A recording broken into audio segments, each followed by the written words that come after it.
बहुत ही खूबसूरत अशार से नवाज रही थी मोहतरमा मनिका दुबे साहिबा, जो जबलपुर से हमारे बीच तशरीफ़ लाईं। बहुत ही खूबसूरत अंदाज में आप उनकी पजीराई फरमा रहे थे और ऐसा लग रहा था कि करौली में किस तरह एक अच्छी शायरी को, एक अच्छे लहजे को सुना जाता है। आपकी अंदाज जो दाद देने का था, वो मैं अगर शेर की ज़बान में कहूँ तो आपकी दाद कुछ यूं कह रही थी बशीर बद्र के अंदाज में कि लहजा कि जैसे सुबह की खुशबू अजान दे, लहजा कि जैसे सुबह की खुशबू अजान दे, जी चाहता है मैं तेरी आवाज़ चूम लूं। ये जो एक बड़ी खूबसूरत तरन्नुम, खूबसूरत अशार, एक बार पुरजोर तालियां मनिका दुबे साहिबा के लिए बजा दें, जिनको बहुत मोहब्बतों से आपने सुना। मैं ख़ास ज़रूरत से इस वक्त हाजिर हुआ हूँ क्योंकि मौलवी जो सबका निकाह पढ़ाता है, उसे भी अपने निकाह पढ़ाने के लिए किसी दूसरे मौलवी को बुलाना पड़ता है। तो कुछ इस तरह का मामला है। मैं एक शेर बहुत देर से आपकी खिदमत कर रहे हैं अलग अलग अंदाज से, आली जनाब नदीम फर्रुख साहब, जो अपने निज़ामत के हवाले से, फ़न निज़ामत के हवाले से, अगर मैं ये कहूँ तो ज़रा सा भी मुबालगा नहीं होगा कि दौरे हाजिर में मुशायरों की निज़ामत के हवाले से जो मुमताज़ तरीन चंद नाम हैं, उनमें सबसे ज़्यादा नुमायाँ अगर कोई नाम है तो वो है जनाब नदीम फर्रुख का। लेकिन एक बड़ा मसला होता है नाजिम के साथ कि वो चाहे जितने अच्छे शेर कहता हो, वो आम तौर पे निज़ामत की नज़र हो जाते हैं। उसके अंदर का जो शायर होता है वो कहीं पीछे छूट जाता है। जी जी। हम उसकी ज़बान की दाद देते हैं, उसके अंदाज की दाद देते हैं, लेकिन हम उसकी शायरी की दाद आम तौर पर वो मौका नहीं मिल पाता। लेकिन मैं चाहता हूँ कि आज यहाँ पर एक नई तारीख रकम की जाए और हम अपने बहुत ही प्यारे भाई, बहुत ही प्यारे नाज़िम मुशायरा को बतौर शायर भी बड़ी मोहब्बतों से सुने। मैं दो मिसरों की रोशनी में भाई नदीम फर्रुख साहब को आवाज़ दे रहा हूँ कि आएँ और अपने अशार से नवाजें कि असर लुभाने का प्यारे तेरे बयान में है, किसी की आंख में जादू तेरी ज़बान में है। पुरजोर तालियों के साथ इस्तकबाल करें जनाब नदीम फर्रुख। बहुत शुक्रिया भाई। हजरत गिरामी, मैं अभी तक जो काम कर रहा था वो जिम्मेदारी थी जो मुझे सौंपी गई थी, लेकिन अब मुझे ये हुक्म दिया गया है कि मैं अपने कुछ शेर आपकी खिदमत में पेश करूं।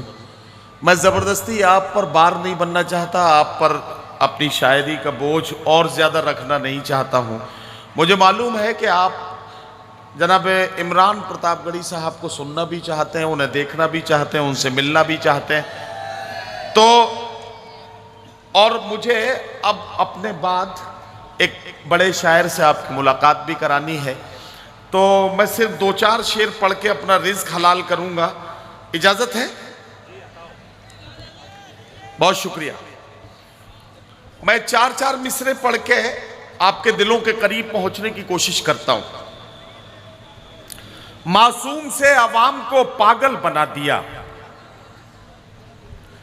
मासूम से अवाम को पागल बना दिया, नफरत ने मेरे मुल्क को मक्तल बना दिया।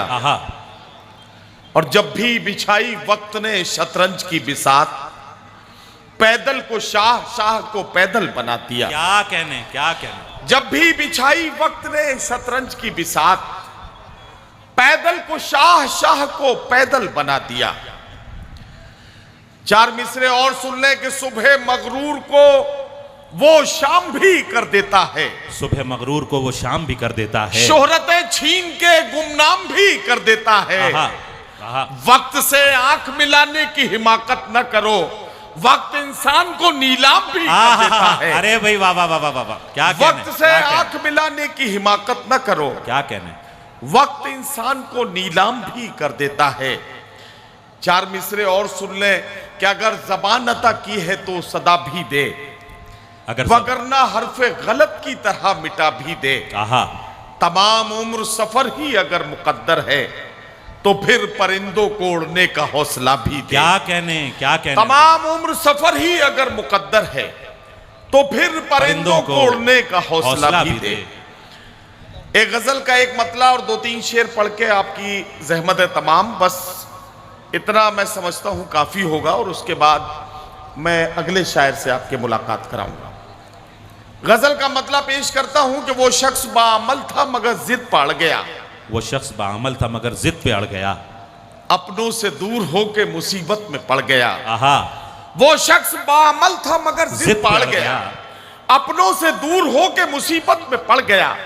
मिट्टी से अपनी जो भी वफाएं न कर सका, वो पेड़ आंधियों में जड़ों से उखड़ गया। क्या कहने उसने भी सबके साथ मेरी की मुखालिफत, जिसके लिए मैं सारे जमाने से लड़ गया।